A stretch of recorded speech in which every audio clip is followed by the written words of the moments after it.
மகத்தான முறையில் வாழ்ந்த மனிதரெல்லாம் நிலைத்ததில்லை. மன்னாதி மன்னரெல்லாம் நிரந்தரமாயிருந்ததில்லை. மகத்தான முறையில் வாழ்ந்த மனிதரெல்லாம் நிலைத்ததில்லை. பொன்னான செல்வரெல்லாம் நிரந்தரமாயிருந்ததில்லை.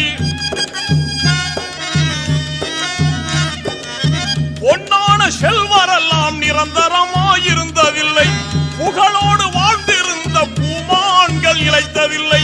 பூதலத்தில் இந்த நிலை புரிந்திடாமல் பேசுகின்றாய். மௌத்தையே நீ மறந்து இங்கு வாழலாகுமா? மாறிடும் வாழ்வில் மூழ்குதல் நியாயமா?